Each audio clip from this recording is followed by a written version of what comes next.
Hello, my name is Lamin Bisware, a student in English, 1001, class number 27. The mission, this is a screencast for a content mission for TechSheets. And it is to find an organizational website related to a content area.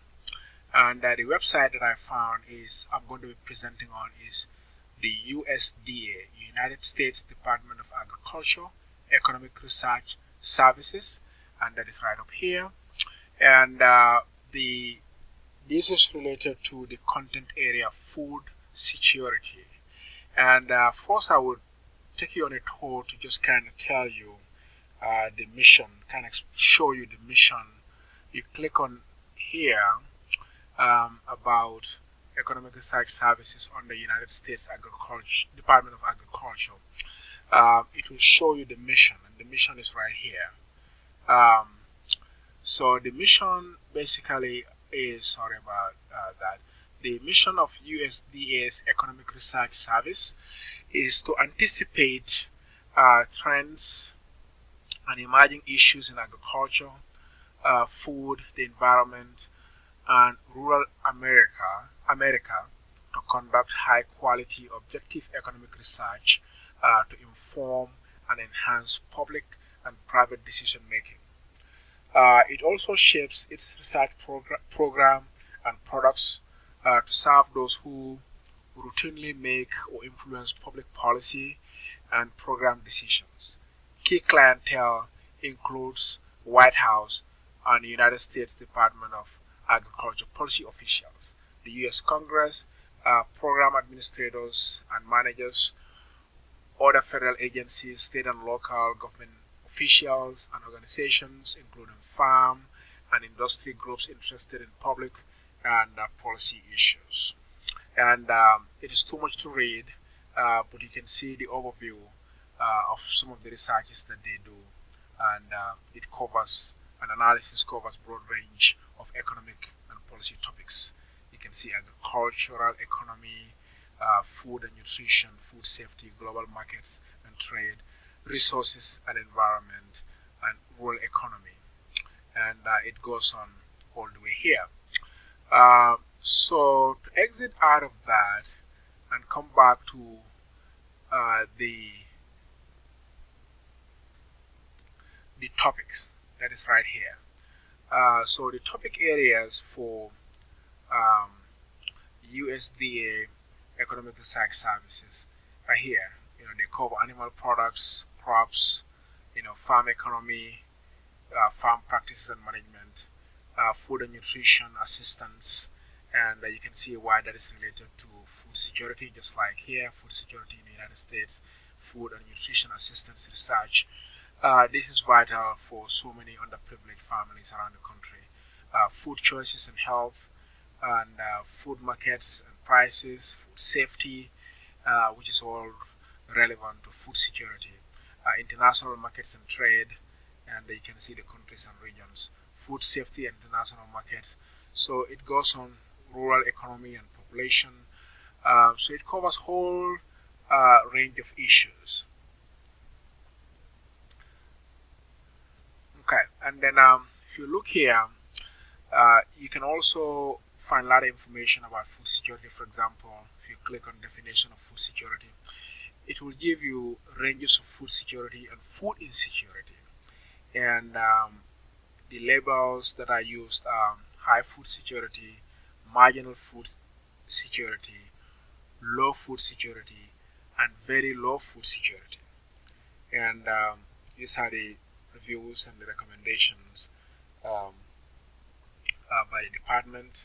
And as I scroll down, you can see some of the percentages of households reporting indicators of adult food insecurity by food security status, and this was 2015. And you can see the colored demarcation of the graph. Food secure, low food secure, and very low food secure. And you can see how those are represented on this graph. People who are worried, uh, who worried food will run out. You can see that right here, and the food brought food board did not last, kind of thing. So you can just get all this viral information if you are doing a content area in food security. And then these are some of the percentages that are described over here.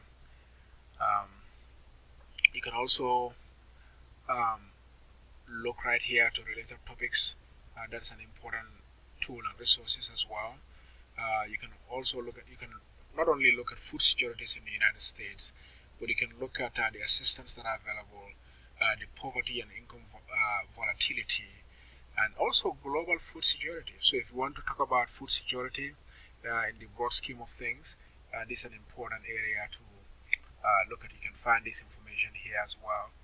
And food choices and health. If you want to broaden your topic into not only food security but in the impact it could have on people's health, this is an important area to look at. Okay.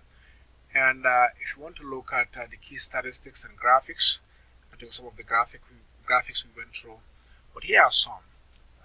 This is a bar chart. So at least in the United States, as of 2015, 87.3% of households feel food secure. So that is a high number compared to many other parts of the world. But still, you have about 12.7% of the population that are food insecure. So that is still a high number when you count the raw numbers. That is about 15.8 million people of U.S. households as of 2015. But the number is a lot higher in other countries. So, and you can also see here about children, U.S. households with children by food security status of adults and children. So this is with adult and children combined. Still, 83.4% feel that they have food security, but still you have 16.6% who doesn't feel that way. And you can have viral information about how many people live in food insecure households. 42.2 million people, 10.9 million adults live in households with very low food security. And food insecurity by household characteristics. I won't, because I have only 15 minutes left on 15 minutes on this screencast, so I don't have time to go through all of this. But you get the idea. You can get all this information, statistics, and data from here. Trends, the prevalence and rates. Even by states, you can look at the states that has food security below the U.S. average, the ones that are near U.S. average, and the ones that are above U.S. average. So Ohio is above U.S. average. You can see Ohio right here. Okay, so the frequency of food security, that is another information that you can find on this website, and it will tell you about, for example, 1/4 of households with very low food insecurity at any time during the year experience it. So it gives you kind of like a definition of what all this means, the frequency of it and all that. And here are some of the graphs showing the prevalence, and that's another one as well. And you can also look at the measurements that they employ to arrive at these numbers, and you see it right here. It goes on to basically categorize them in the categories that we discussed a few seconds ago. Okay, so I won't waste too much time on that. And the history and background.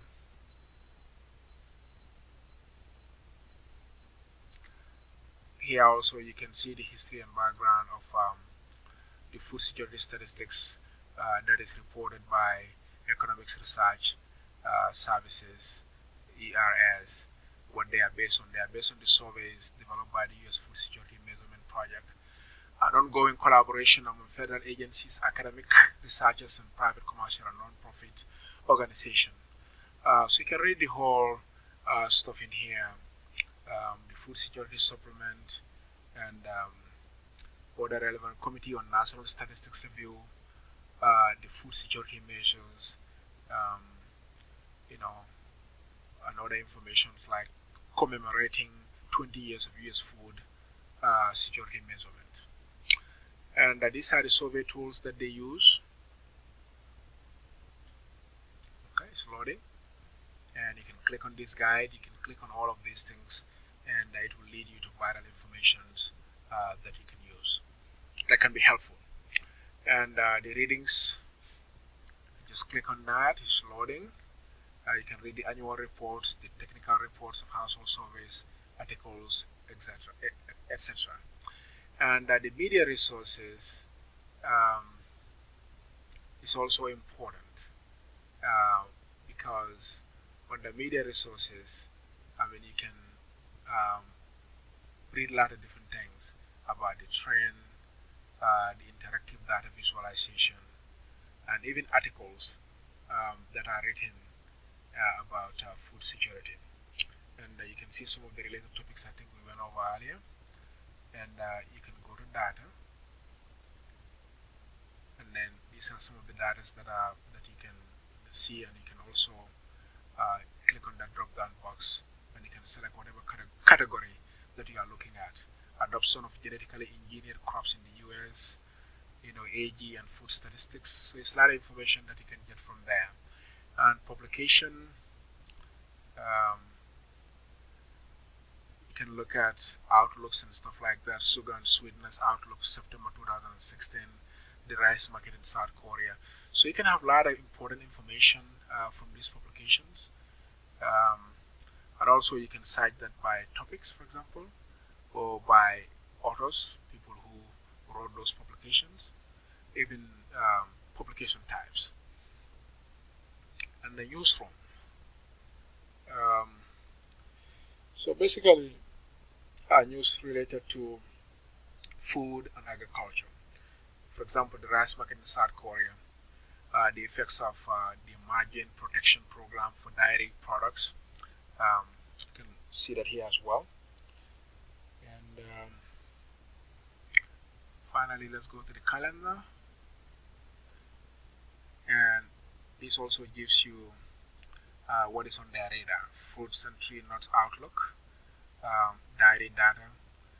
So these are all important vegetables. So you can scroll all the way. These are all important areas to find information for your project if you are writing on this. And you can click on the frequently asked questions. If you have any question that you see here, you can click on that, and that can provide you these questions and with their answers down here, or you can click on the question that will give you what you're looking for. You can also research right here. You can type in whatever you want down here, as long as it has to do with food security, agriculture, and things like that, and it will provide you that information. And contact information, the press office, management directory, subject specialist, staff directory. So I think that is it. And the website is, like I said, the United States Department of Agriculture, Economic Research Services. And the website is www.ers.usda.gov. And you can see some of the information that they have here, and this is the address if you need to contact them by mail. So I think that concludes this presentation. Thank you for your